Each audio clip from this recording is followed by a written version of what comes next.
Good morning church. Thank you pastor Satish जिन्होंने मुझे मौका दिया कि मैं आज के डिवोशन को आप लोगों के बीच में रख सकूं।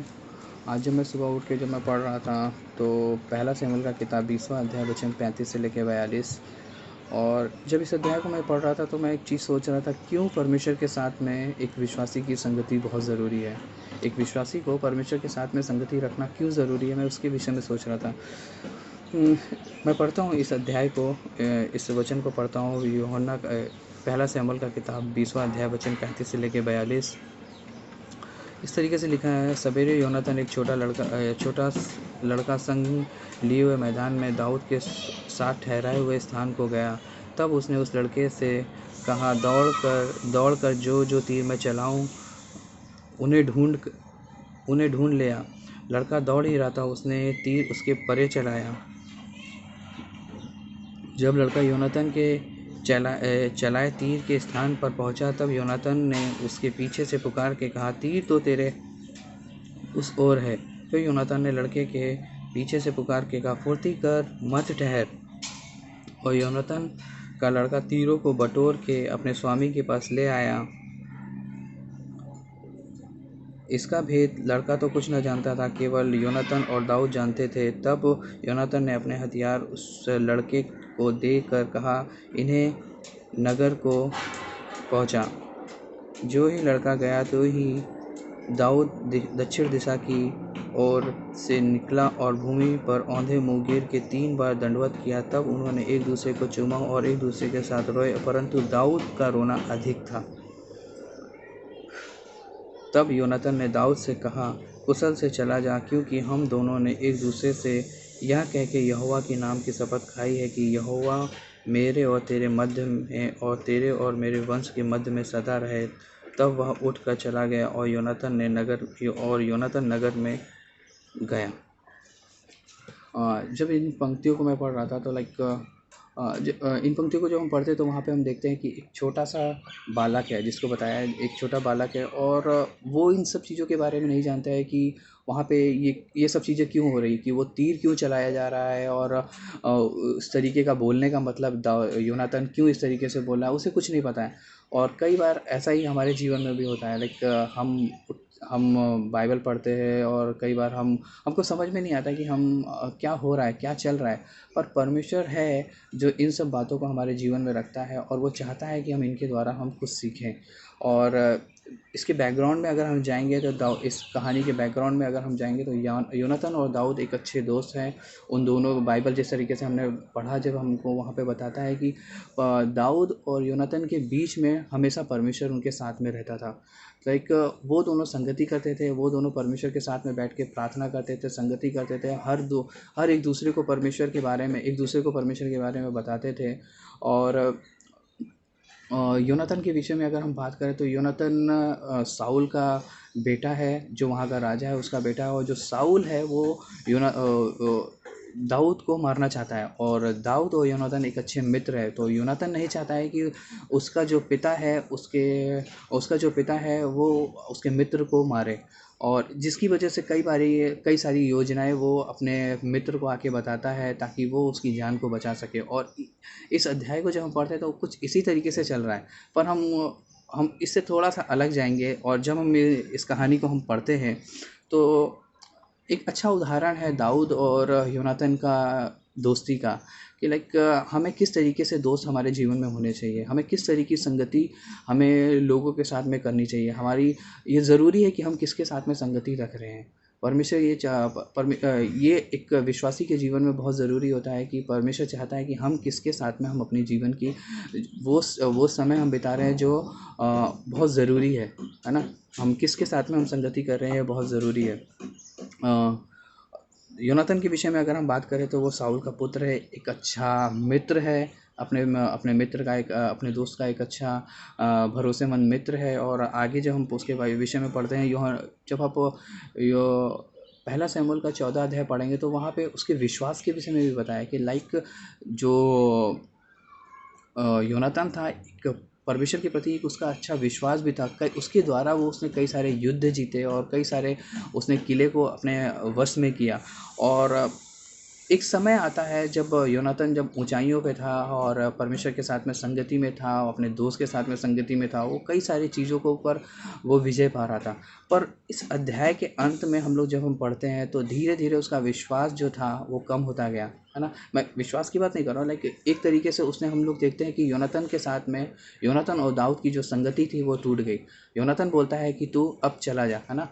योनातान दाऊद की संगति से दूर चला गया। और जब हम धीरे धीरे जब हम आगे के अध्याय को पढ़ते हैं, जब हम लोग देखते हैं कि लूका ये पहला शमूएल का 20वां अध्याय की आखिरी पंक्ति हम लोग पढ़ते हैं कि योनातान अब दाऊद की संगति से दूर हो चुका है। दाऊद की संगति से दूर होकर वो जब अपने घर पे आता है, तो जब हम आगे, हम योनातान के बारे में हम लोग को ज़्यादा नहीं दिखता। जब हम योनातान के बारे में हम लोग तब देखते हैं जब हम पहला शमूएल का 31वां अध्याय जब हम लोग पढ़ते हैं, तो वहाँ पर हम देखते हैं कि शमूएल जो है वो मर चुका है। और एक तरीके से सोचने वाली बात है कि शमूएल के जीवन में सब कुछ, योनातान के जीवन में सब कुछ अच्छा चल रहा था। वो परमेश्वर के साथ में संगति में था, वो दाऊद के साथ में संगति में था। पर जब उसने संगति को तोड़ा, जब उसने दाऊद के साथ में संगति को तोड़ा, कुछ समय के बाद में हम लोग देखते हैं कि उसकी मृत्यु हो गई है ना। पर ऐसा नहीं होना चाहिए। तो मैं एक चीज़ सोच रहा था, जब आगे के अध्याय को जब आप पढ़ोगे, योनातान की मृत्यु के बाद में जब दूसरा शमूएल का पहला अध्याय और दूसरा अध्याय जब आप लोग पढ़ोगे, तो वहाँ पर बहुत सारे हम लोग देखते हैं कि युद्ध हो रहे हैं, बहुत सारी मृत्यु हो रही है। योनातान की मृत्यु हो गई और बहुत सारे वहाँ पे युद्ध हो रहे हैं। पर मैं ऐसा सोच रहा था, अगर योनातान होता, है ना, योनातान परमेश्वर के साथ में संगति में होता और योनातान दाऊद के साथ में संगति में होता, अपने मित्र के साथ में संगति में होता, तो शायद आगे का जो अध्याय वो इस तरीके से नहीं होता, है ना। बोलने का मतलब ये है कि लाइक जब हम परमेश्वर की संगति से दूर जाते हैं, तब हमारे जीवन में तकलीफ़ें आती हैं, है ना। चाहे वो चर्च की संगति से दूर हो, चाहे वो परमेश्वर की संगति से दूर हो, या बाइबल पढ़ना, लाइक जब हम इन सब चीज़ों से दूर हम जाते हैं, तब हमारे जीवन में तकलीफ़ें आती हैं। और तब हम एक तरीके से हम लोग देखते हैं कि योनातान की मृत्यु हो गई। और कई बार हम अपनी आत्मिक मृत्यु को भी हम झेल सकते हैं, जब हम परमेश्वर से हम लोग दूर जाते हैं तब। अ, आपको याद है लूत और उसकी पत्नी, जब हम लोग उत्पत्ति की किताब हम लोग जब पढ़ते हैं, तो हम लोग लूत और उसकी पत्नी के बारे में पढ़ते हैं। उसकी पत्नी के बारे में बाइबल बताता है कि उसने परमेश्वर की बातों पर अविश्वास किया और वो पीछे मुड़ के देखती है, और हम लोग देखते हैं कि वो एक नमक का खंभा बन जाती है। और हम लोग देखते हैं कि उसके अविश्वास के कारण वो क्या होती है, नमक का खंभा बन जाती है। पर आपने कभी लूत के विषय में सोचा है, क्या होता है लूत के जीवन में क्या होता है? लूत के विषय में अगर हम लोग बाइबल में पढ़े, तो लूत की कहानी बताती है इस तरीके से। उसने आगे चलकर आगे चलकर उसने अपनी बेटियों के साथ में रिलेशन रखा, और जिसकी वजह से हम लोग देखते हैं कि एक अलग जाति पैदा हुई जो परमेश्वर की जाति के खिलाफ थी। पर ये शुरुआत कब हुई, है ना? उसके जीवन में शुरुआत तब नहीं हुई जब वो सादोम और अमोरा में था, है ना। उसकी शुरुआत तब हुई, इन सब बातों की शुरुआत तब हुई जब वो अब्राहम की संगति से दूर हुआ, है ना।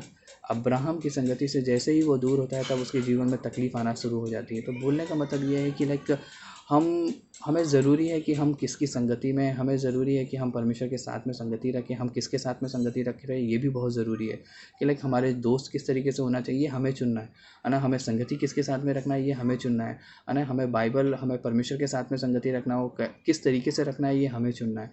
और जब हम लोग पढ़ते हैं, तो लाइक जो लूत का जो जीवन था वो अलग हो गया। और जो ये कब हुआ, जब उसने परमेश्वर के लाइक दाऊद के साथ, सॉरी, अब्राहम के साथ में जब उसने संगति तोड़ी, तब उसके जीवन में उस तरीके से तकलीफ आई। परमेश्वर ये नहीं चाहता है कि लाइक हम किस तरीके से जीवन जिए, है ना।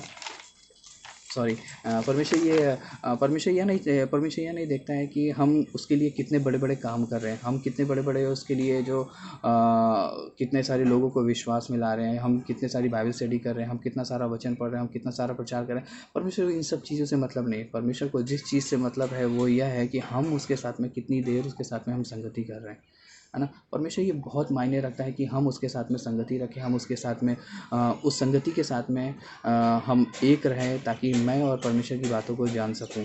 और आखिरी में एक वचन पढ़ूंगा, उसके बाद में मैं ख़त्म करूंगा। मलाकी का किताब 3 अध्याय वचन 16। इस अध्याय को पढ़ने के बाद में मैं ख़त्म करूंगा। मलाकी का 3 अध्याय वचन 16 वो इस तरीके से बोलता है। 3 अध्याय वचन 16 बोलता है, तब यहोवा का भय मानने वालों ने आपस में बातें की, और यहोवा धन्य धर कर उनकी सुनता रहा। और जो यहोवा का भय मानते और उसके नाम का सम्मान करते थे, उनके स्मरण के नियमित उसने उसके सामने एक पुस्तक लिखी थी।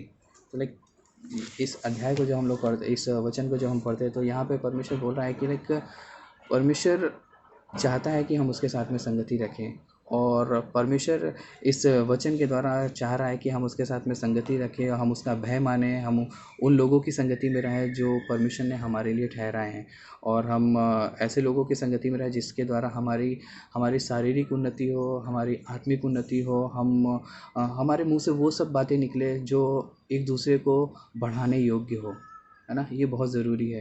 तो दाऊद और परमेश्वर ये जो स्टोरी रखी, जिस तरीके से लूत का उदाहरण हमारे जीवन में रखा, और दाऊद और योनातन का उदाहरण हमारे जीवन में रखा, ऐसी बहुत सारी स्टोरी परमेश्वर ने हमारे जीवन में रखी है बाइबल के द्वारा, ताकि हम परमेश्वर के साथ में संगति में रह सकें, हम ऐसे लोगों की संगति में रह सकें जिसके द्वारा हमारी आत्मिक उन्नति हो, ना कि हम लूत की तरह, या मैं ये नहीं बोलना चाहूँगा कि जो योनातन का जीवन कुछ ख़राब था, पर एक वहाँ पे एक शिक्षा लिखी हुई है कि लाइक जब हम परमेश्वर के संगति से दूर जाते हैं, तब हमारे जीवन में इस तरीके से तकलीफ़ आती है।